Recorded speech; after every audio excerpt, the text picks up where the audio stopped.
Okay, here we are. This is Wanda again. This is the outside of 1119 West Cove, and you can see the brick finishing. Um, there's some siding in addition to the brick. Part looks pretty good. You have a lot of, there's some vines and things like that. Here, this probably, since it doesn't have an entrance, probably was a garden, and they may have just covered it up to keep tall grass from growing in it. I'm not real sure. I could find out about that if this house is of interest to you. It's pretty big, so if you want a garden, you got a bunch of room. So go up a little bit of a slope here, and you have a little cabin in the back. And the cabin says small cabin, cabin-like home. You can actually live there while you're completing the brick home. So if you want to cozy up here and then do some work to the brick home, you've got a place to live automatically. That's pretty neat. Looks like the deck needs to be redone. Small deck like that wouldn't cost a lot to do. It does have concrete steps.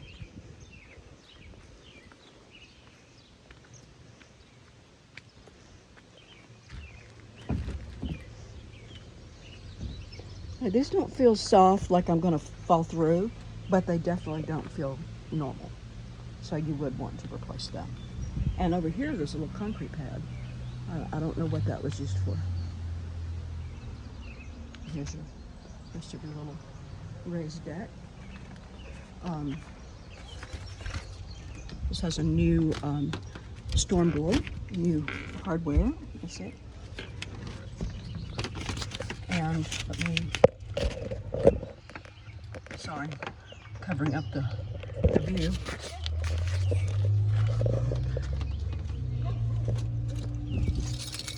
Okay, here's the cabin.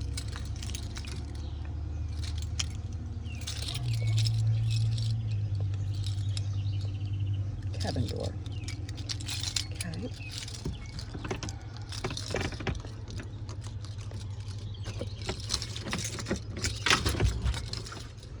Okay. Oh, cute little cabin. So you got a little cabin. Smells fresh.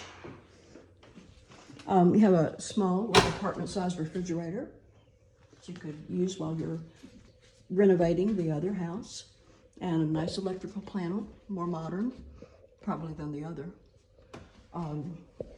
You actually have, two fridges, maybe one for drinks and one for food. I don't know what that was meant to be. So you have a little kitchenette here. Here you have the light. This is the hardest part of my job, finding the light switches. People get real creative. Or they don't have any light on right now. So you can see in here, this is a room that you could make it, it would definitely be a bedroom. It could be, I think this is a 1-bedroom cabin, but I'll double check. We'll see that in a minute. So it does have a bathroom off of it.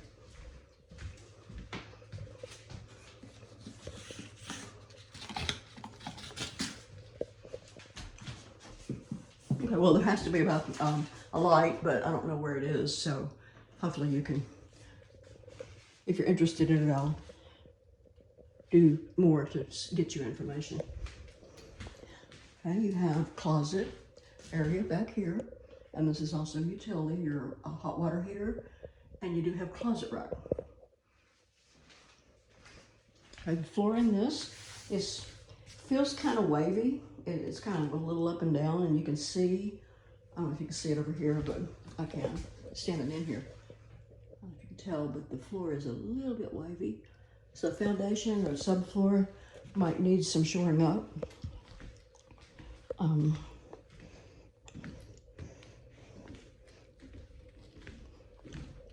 Got a split here in the vinyl. You need to replace that. Okay, so you have another area over here, and I don't know what happened here,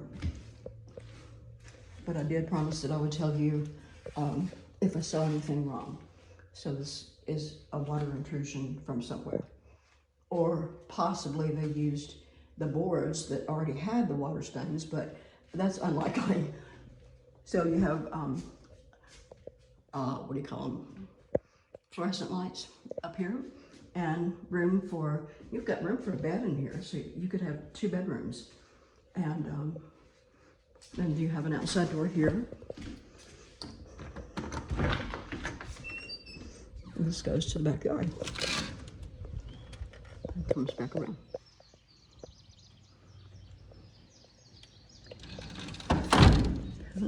So again, it's 1.1 acres. It's got a good price on it, about $96, I think it was, per square foot, which puts it in the low range. And that's because it's a fixer-upper. So I wouldn't expect they would take a lot off the price, but I would definitely think there's some room for negotiation. That's something I could do if you decide you want the home. I'll help you with that. Okay, so I'm gonna go out. Oh, sorry.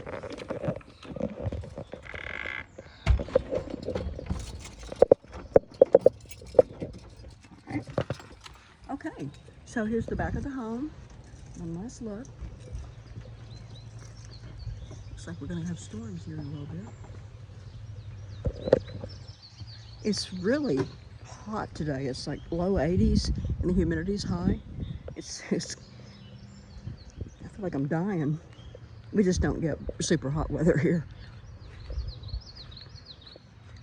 The roof is metal, and those last a long time, but then definitely the gutters need cleaning out. I can see a little garden or bird's nest or whatever, it looks like bird's nest up in the gutter. So that would need to be cleaned out. And because there was some leakage, evidence on the ceilings, and there was also some in the kitchen that I forgot to show you, but there was a water leak evidence in the kitchen ceiling. So could be that there was a water leak and they fixed it and just didn't cover up the paint with new paint. So that's something we would have to find out. Okay, so that's this house, and if you like it, let me know. And if it turns out that you want to make an offer, but you want to know what's wrong with it first, you can pay $350 for basically I don't want to quote them exactly, cast in stone, but I think the guy that we use the most, he would charge $350 for coming out to Jamestown and doing an inspection. You'd invest that money. If you like the results, you feel like you can live with the results of the inspection report, you can make an offer at that point. And if you can't, then you just don't make an offer. Or you could do it the other way, make an offer based on the price as it is, considering that, you know, they're aware that it is a fixer-upper, and then within 2 weeks have your inspection, and after you're under contract, and then if the inspection is not good, we cancel the contract for you. You get your earnest money back, no penalty for cancellation, and we find you another house. So there's a couple of ways to do that, whatever you prefer. Okay, so thank you for listening, and I hope you enjoyed the tour.